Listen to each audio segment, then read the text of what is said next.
Hi guys, it's Nicole. Happy Friday. Happy podcast day. I am coming to you on my own today. I hope you enjoyed the interview last week with Marion, my wonderful Marion, who did such a fantastic job, I thought, of sharing her experience, the ups and the downs, and the beauty of her life today, having worked my Journal Speak program and having made some changes in her life, real changes about how she saw her physical pain. So I was thinking today about what could most benefit you guys for us to talk about. I oftentimes get my material from my closed group on Facebook, which if you are listening, you are more than welcome to come join us. It's a beautiful community of supportive people. And that is just if you go on Facebook and search Journal Speak with Nicole Sachs, LCSW, you will find it. You will have to ask to be a member because it's a closed group, which keeps us, even though we're a large community, we are an intimate community with ourselves and our sharing, and that kind of sharing would never appear on your regular Facebook feed or to any of your friends or family or anything like that that are not in the group. So I get a lot of my material from hearing what people are talking about on my Facebook page because they're being very honest and they're sharing triumphs, but they're also sharing their challenges of doing any sort of emotional work to cure a physical condition. And of course, a lot of people on that page are doing my work. So one of the members of my page wrote a very moving post this past week. And what she said is something along the lines of, I did this work, I was relatively pain-free. I hate to use the word pain-free because that would be that we never experience any pain, which is completely unrealistic. And I think actually one of the things that's going to come of our talk today is challenging that concept of human beings in our adversity to pain. But any case, so what she was saying is that she did the work, so she was essentially pain-free, taking her whole life back, living as freely and as limitlessly as she wanted to and could. And then she stopped doing the journaling, and then she was experiencing her chronic pain again, and she was frustrated and she was angry. And I was so thrilled that she felt safe enough to speak like that on the page and just kind of air her frustrations and allow other people to support her. And of course, I'm one of the people that reads the page, so I'm here to support her, and in supporting her, support all of you guys as well, because this is a question or a situation that comes up so often for people.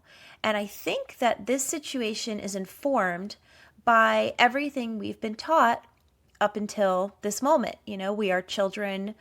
Anyone who's listening today who's an adult is a child of the Western medicine medical model, which is if you have a pain, you seek treatment of some sort, and then that treatment should eliminate your pain. Like when I take a pill, like if I take an Advil or a Tylenol, which I still do from time to time when I feel like I don't want to have to endure whatever I'm feeling at the moment. If I want a little help, I'll take a pill like that. I expect it to take my headache away. And if I take that pill and an hour later I still have a headache, you know what? I'm pissed. I'm like, this was supposed to happen for me. It's a sense of human entitlement that I feel is ubiquitous. Everybody feels that kind of human entitlement. If I do something and I'm a good person and I am doing what I'm told and I'm doing what I have been told is right, I should get the results I want to get. And there's nothing wrong with having those thoughts or those feelings. I have had them a million, thousand, billion times. So I am certainly not shaming you if that's the way you think and feel. However, what I have learned in my years and years of helping people through chronic pain to complete recovery, as I define it, is we need to adjust our expectations because we have this idea that life is a choice between what hurts and what is awesome. And that would be really, really nice if it were true, but it absolutely positively never is. Life is not a choice between what hurts and what's awesome. Life is a choice between what hurts and what hurts worse. And I often say this, and sometimes I've actually gotten very little resistance to this concept because most people, when they hear it, are like, yeah, I hear ya. But I'm always worried that people are going to think I'm being negative, or people are going to think that I am raining on the parade of life. And so I feel the need, so just forgive me if nobody is even thinking that, I'm going to say it for myself. And one of the things I like to pick to talk about this concept very easily is having children. You know, we are a society, not a society, a human race of people that are naturally compelled, the majority of us, to have children, probably because of evolution and biology and needing to continue the species. And so we want children. Sometimes we want children more than anything in the world. And one of the things that I always say is, right, I wanted them also more than anything in the world. But it certainly hurts like hell to have them. You know, I mean, just having that much love for another person is excruciating. And of course, having to watch a person that you, to some extent, created be their own person, much of which you don't agree with or makes you uncomfortable, is painful.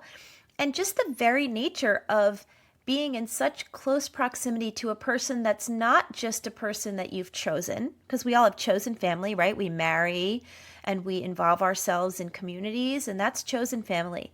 This is even deeper. This is your biology. So you're organically drawn to feel protective over that person, to feel loving, to feel angry, to feel all the things that go along with being so deeply, inextricably connected with somebody. But that hurts. It hurts like an MF. It hurts really bad. And so when I think about having children, I think about having children as a choice between what hurts or what hurts worse. Would it hurt you worse to not have them? Okay, so every person gets to make that decision for him or herself. So a lot of people, or some people at least, say, yeah, it would hurt worse to have them. I'm not a kid person. Or maybe I was raised in such dysfunction, I can't think about, doing that with someone else. Or maybe I'm totally at peace. I just never really needed children. Whatever the case may be, there are definitely people out there that don't need to have kids, and it hurts them less to not have them. So they don't have them. Now, there are times, I'm sure, where it hurts to not have them. Like if you're at a big family gathering and you're watching everybody be loved and attended to by their many children, or as you get older and you wish there was a person out there that really just was out there for you, that was going to help you and take care of you, and many other times of love and connection, maybe milestones, like when you watch friends of yours who have kids go take them to college or celebrate a holiday and something you're not doing because you're not associated with kids. Whatever the fashion, it still hurts not to have them. But it hurts worse for you to have them, being that particular you. So, okay, that's the choice. There's nothing wrong with that. That is the reality and the capital T truth of having kids. So let's look at the other side. A person like me, I knew in my heart I would have had a tremendous, what can I call it? Just like a gap in my heart. I personally needed to have kids. Now, not everybody who quote unquote needs to have kids has them, but I got lucky enough to have these 3 biological children and 2 other stepkids. So I have 5 kids. It's a lot of kids. And I think often that most of the time I love being a parent, but it still hurts like hell. It still hurts all the time. It hurts to have children. It hurts to watch them suffer. It hurts to watch them struggle. It hurts to not know if you're doing right by them.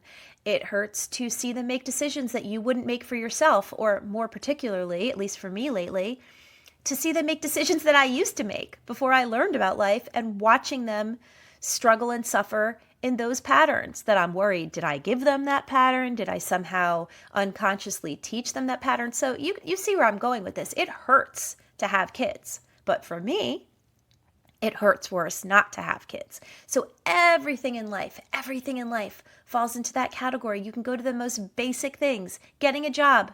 It hurts to have a job. Having a job sucks sometimes. You have to get up when you don't want to. You have to go have a boss, or even if you don't have a boss, then you have to be self-sufficient. So many things about having a job hurts.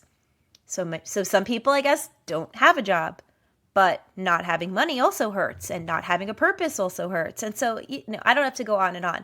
Every single thing in life, everyone and everything can come down to, What hurts versus what hurts worse. And in every one of those situations, we make a choice. In fact, we make probably 100 choices a day based on what hurts versus what hurts worse. I mean, I can tell you particularly that I choose not to eat donuts in the morning, even though I love donuts and I think donuts are God's food. And I don't eat donuts in the morning because it hurts worse how that will make me feel with having no protein in my body and having the sugar rush and the sugar low. I don't feel well. I feel tired. I feel unmotivated. And also, I just feel sick. And so I don't have donuts on the reg in the morning. But there are some of those special days where someone brings a box of the most delicious donuts. And guess what? There are days where it hurts worse not to eat the donut. And so I eat the donut and I suffer. But I know in the moment it would have hurt worse not to eat it. So everything comes down to this. So the reason I'm taking so much time to explain this to you is because chronic pain recovery is exactly the same. We become aware that an emotional exercise can cure a physical condition, and we educate ourselves on the process and what it's going to take for us to do this work. And then we sit down and attempt to do it. And what happens to us is we're constantly making a choice between what hurts and what hurts worse. Does it hurt worse to have my pain? Or does it hurt worse to do this work and to challenge all that resistance that comes into my mind-body system when I know I have to take a look at my life, take a look at my childhood, take a look at my personality that informs everything that I do? You know, does that hurt worse or does it hurt worse to live in the pain? And, you know, I'm sure that you would agree that the only reason why somebody leaves a situation is because it becomes 1% harder to stay than it does to leave. And as soon as those scales tip, that's when people make big changes. And so I know in my own life and working with many thousands of people around the globe that when you are in that moment of chronic pain, when you've tried everything, when you've been to every specialist, when you maybe have had one or two surgeries or procedures, when you've been on medication, when you've been off of medication, or maybe you're one of these lucky people that hasn't had to go that tremendous route and you are just like having headaches, 3 days a week, and somehow you found my work and you're like, what do I need to do to get rid of these headaches? Whatever the case may be, it has to be 1% harder to stay than to go. That's human nature. And so when people start this work, they start this work with the old thinking, the old Western medical model thinking, which is if I take this pill, I'm going to feel better. And nobody is to blame for that. We have been indoctrinated. We've been raised that way. So when you look to do this work, you think to yourself, okay, well, here's the next thing. I'm going to do this work and then I'm going to get better and then I should be better and then I'm going to be better forever and I deserve to be better and I am better. And it would be so lovely if that were the case. And I'm not saying that you won't be largely better. You will. I mean, if you come along to my way of thinking, you'll never have chronic pain again, because chronic pain is an epidemic of fear. Chronic pain can only continue if you are fueled by fear. What I teach people is that there are two forces in the universe, and only two, love and fear. And absolutely everything can trace back to one of those two feelings.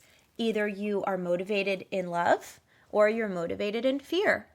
Either you are pushed forward to make a decision based on love for yourself, love for your family, your highest good, or you're pushed to make a decision based on fear, based on lack, based on worry, based on if I don't do this, what will happen to me?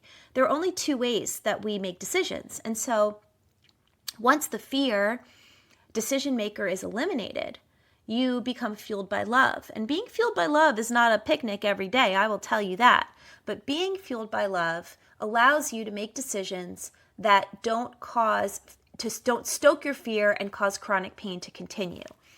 So for example, like if I have a headache, some days, I don't get them very, very often anymore, but some days I have like a really stressful day and I didn't get a good night's sleep the night before and I get a terrible headache. And sometimes I take the Advil and like definitely doesn't even touch it. And the day has gone on and I know I just come to peace with it. I'm not scared. I come to peace in a loving way to myself and I say, Nicole, this is just not going today. There's obviously a reason you're feeling it. If you can bring yourself to journal, if your head doesn't hurt that badly, do it. Come to peace with your feelings, uncover your feelings so you actually know what they are. And if you can't, then go to bed. Go to bed early, have some tea, lay down in your soft, beautiful bed and get some sleep. And the next morning, it will be better. And it always is.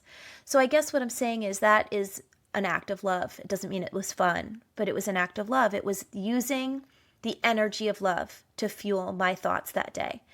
And the energy of fear, of course, is what's wrong with me? What's wrong with me? Oh my God, I have a headache. What if I have one tomorrow? What if I can't go to work tomorrow? You know how I have that meeting. I have to go to that meeting. Oh my God, so you can see the difference.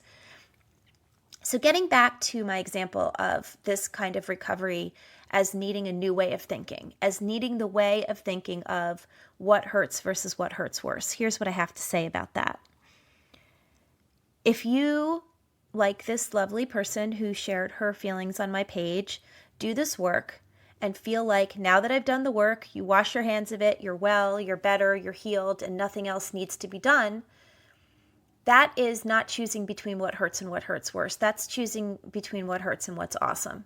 Because really it would be awesome if we could just, do one big emotional excavation, bring it all up, cry into the pillow, punch the, punching bag, and look at us. Better, done. Put it in the box, stick it under the bed. That doesn't happen. It never, ever, ever will happen. It's never happened for any person that's ever lived. And I say that with absolute confidence because even people who pretend that everything is just peachy and they're not looking at their feelings, I promise you they feel it somewhere. They might have addiction issues. They might have pain issues they don't talk about. They might have anxiety issues that they medicate till they can barely feel. There's not one human being where nobody is immune to this. Nobody is immune to this. And so if life is a choice between what hurts and what hurts worse, I'm going to tell you my opinion. And my opinion does not have to be everyone's opinion. But my opinion is that having chronic pain and being fueled by fear hurts worse. So my option is not to live in that or to live in bliss. My option is to live in that or to live in what hurts. So here's what hurts. Yes, you have to do your journal speak practice. And at the very beginning, yes, you have to do it every day. Now, once you are generally pain-free, aside from the bump and bruise of being a human being, you don't have to do your journal speak practice every day, but you do have to speak journal speak in the background every day, which if you learn about my work, you will certainly learn how to do that. And you have to go back to your roots anytime you feel a flare-up. So, like I said, I have lots of responsibilities in my life. Last week, I took my daughter on college tour, so alone with my 16-year-old for a week in hotel rooms, touring colleges, so much triggered by that, by fear for her, by wanting her to have success, by wanting her to have the motivation I had at her age, by knowing that some of the choices that I've made have enabled her to be a little lazy. Being honest with myself, a lot of that stuff applies. And so here's what it is. I had to journal like at least 3 of those days, even at the stage I'm at. I just took my computer to the hotel lobby and I put my phone on 20-minute timer so I didn't have to worry about when it was over. And I turned it over and I put on my music. I like to listen to really loud music in my ears when I journal. I don't even hear the lyrics. I'm just going at it. And I journaled for 20 minutes about whatever came up for me. And then I erased it and I saved the blank document, as I think is a great way to do it if you do it on a computer, so nothing is in the cloud. And I will tell you, I had such a great time with her, and I did not feel chronic pain that week, but I knew I would have. I knew I would have been achy or headachy or had like a stomach thing. Like, that's what our bodies do. As you work with me and learn with me, you will learn one of the most enduring truths of life, which is sometimes we feel things in our hearts and sometimes we feel things in our bodies, and they are literally interchangeable. So if I'm feeling tremendous heartache, I'm going to somaticize it somewhere. And it's not because I'm wrong or bad or weird or different, or I'm doing it a way that's different than other people are doing it. It's because I'm human and every single one of us works that way. And one of the things I say in my talks when I speak to people is, if I ask this group, raise your hand if anyone's gotten a headache after a long day, I mean, I've never had a group where like one person didn't raise their hand. That's the way it is. When you have a long, hard day, sometimes you have a stress headache. Everyone believes that. When I say raise your hand if you've ever gotten bad news or nervous and you felt it in your stomach and maybe you had to run to the bathroom, or even if you didn't have to run to the bathroom, you still felt sick to your stomach, you felt queasy. Everybody raises their hand. Everybody knows that an emotional exercise can trigger a physical response. Everybody knows that when they feel really, really sad or touched, water falls out of their face. It's called crying. It's called tears. That's a physical reaction to an emotional stimuli. Everybody believes me until I say, but your chronic back pain could be because you're really angry, or your chronic migraines could be because you're really sad and you haven't processed your grief, or your fibromyalgia could be because you're really terrified of all the things that happen that are out of control in your life. Or your own anxiety. You're terrified of your own anxiety. You can't understand how to manage your own organic feelings that you were born with. Okay? That is so normal. But people turn it off. They turn it off because they've been taught in our society, in our culture, that if you feel something emotionally, that's about your mind and your emotions. And if you feel something physically, that's about your physical body. And the two do not mix. And that is the reason, in my estimation, for the lion's share of human suffering on this planet, that people are not acknowledging that their physical body is literally attached to their emotional life. So, having said that, life is a choice between what hurts and what hurts worse. So when you're doing this work, you can't do it successfully with the same mindset of I take a pill or I have a surgery. I mean, think about the mindset when we have a surgery. We have a surgery and we are scared, but we trust the doctor. So we go in and somebody puts a mask on our face. We go under anesthesia and we are completely powerless by definition because we don't have thought, we don't have cognition, we don't have ability to move our body. And we give our power over to that surgeon. The surgeon does the thing. And we know we have to recover. But after the set recovery time, let's say it's 2 weeks, 5 weeks, 6 weeks, whatever, we expect to be all better. That's the expectation. Now, of course, anyone who's had a surgery, especially for chronic pain, or not anyone, I don't want to be like that far-reaching, but most people that I've ever spoken to have not had that experience with a surgery. It has not completely cured them. It has not made it all go away. And sometimes it's worse, and sometimes it's the same, and sometimes it's not the same, but the pain has moved, and sometimes they don't have back pain anymore, but somehow now they have horrible fibromyalgia. Why did that happen? And what I say is, I say this with only love, with the biggest, fullest heart, because I am you. So, I mean, the one thing I always am going to say, you probably hear me say this in every podcast, which is you are not making this up. The pain is not in your head. You are in physical agony. I get it. I have been you. I hear you, feel you, love you. But what I'm saying is, it doesn't work that way. We don't get to go into a surgeon's office and have someone cut something out of us and feel all better if our emotions have not been seen and heard and accounted for. It's just, it doesn't happen that way. And so I invite you to be curious about that and to learn with me, because if you do, then you are going to have possibilities and choices that you had no idea you had. No idea. So when I think about this lovely woman who wrote on my Facebook page that she's angry, what it says to me is we need to restructure this whole deal. We need to shake the Etch-a-Sketch. You know, I talk about this also when I speak, which is we all have an Etch-a-Sketch in our minds of what it means to be healthy, what it means to be sick, what it means to be in pain, what it means to be cared for. And then on a larger level, what it means to be a parent or a child or a coworker or good.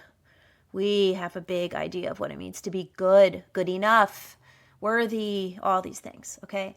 And I need us to shake that Etch-a-Sketch, just shake it. Picture that little red Etch-a-Sketch with the black screen, and it's got all sorts of lines and drawings on it. I want you to shake it so it is a blank slate, and I want you to listen to me. I want you to listen to me. An emotional exercise can cure a physical condition, but it's not one and done. This is a way of life. This is what hurts, but it's not what hurts worse. And that is something that we all need to come to peace with, because if we expect the old way, that we dealt with things that didn't work to apply to this way, we will suffer because we are going to be disappointed. And I don't want you disappointed, because disappointment breeds more anger, and anger breeds more fear, and fear breeds more sadness, and on and on and on. And so what I want is for you to be a warrior. I want you empowered. I want you standing with your chest out and your arms to the wind and saying, I can do this. But it's not freaking easy. It will never be easy, but it will be easier. It will be easier than living in chronic pain. It will be easier than being fueled by fear. My life is not easy every day, and nor are all the beautiful success stories that I talk about in my YouTube videos or in these podcasts or in my writing. These people's lives aren't easy. These people are choosing what hurts, but it's beautiful and it's everything. And it's available to you, but you might need to shake that Etch-a-Sketch pretty damn hard in order for you to hear what I'm saying with the insight that I need you to hear it. So, that's really what I have to say about what hurts versus what hurts worse. I hope that I got it across. I never have a plan for what I'm going to talk about on these podcasts, and so I'm kind of like, it was funny. So it was right before I was recording this, and I thought to myself, okay, Nicole, what are you going to say? And I sat here and I thought of like 3 different things that didn't feel like they worked, and then I thought, just hit record and talk. So here we are. So, but you know what? I know this stuff. I know it in my heart. So I feel like that's the best way to just bring it across to you. So, having said that, I really want you to reflect on your own journey, because a lot of different kinds of people listen to this podcast. Some people that are listening have already gone through all my work, who are basically living relatively pain-free, just with human pain from occasion to occasion, but not chronic pain. And some people are listening because this is the first time they ever heard my voice, and they're like, what is this even all about? And no matter who you are, I want to invite you that it can only get better. So even if you're completely healed, it can only get better. Your heart can only open wider. You can only be more available to the loved ones in your life, to the possibilities of success, to your career, to your self-worth. It can only get better. But the only way it can get better is if you take the reins and say, I am willing to think about this differently. I just did a YouTube video on willingness this week. Willingness is the door to everything. I am willing to think about this differently. I am willing to be open. I am willing to lay down my old ideas and open myself up to something new. Willingness is the first moment. Willingness is the yes. I always say to people in my life when they're, asking me about what's next for me, I always say the answer is yes. My mantra in life is the answer is yes. Yes, yes, yes. Yes to love. Yes to openness. Yes to more. Yes to deeper ideas about things. Yes to curiosity. And that can be your attitude. Your attitude can be yes. And if your attitude is yes, then you can be willing to look at this differently. So let me tell you, if you don't know, how to learn more about this. So let's see. Got to go through all my stuff. I have a website. It's called thecureforchronicpain.com, where I also have an online course called Freedom from Chronic Pain, which you can get. And I have a YouTube channel with the same name as this podcast, The Cure for Chronic Pain with Nicole Sachs, LCSW. I have a book on Amazon called The Meaning of Truth, which tells my whole story and explains exactly how to do this for yourself. And I have that closed Facebook group, which is JOURNALSPEAK with Nicole Sachs, LCSW on Facebook. Please join us. Join us. Give yourself the gift of being curious, because we have so much to talk about. We have so much to do and so much to offer. And that is something that I'm so excited to always bring more and more information out there, because I want people to heal. So with that, happy Friday. Have a wonderful weekend if you're listening to this on Friday. If not, have a wonderful whatever day it is for you. And I will be back next week with another interview on The Cure for Chronic Pain. See you then. Bye-bye.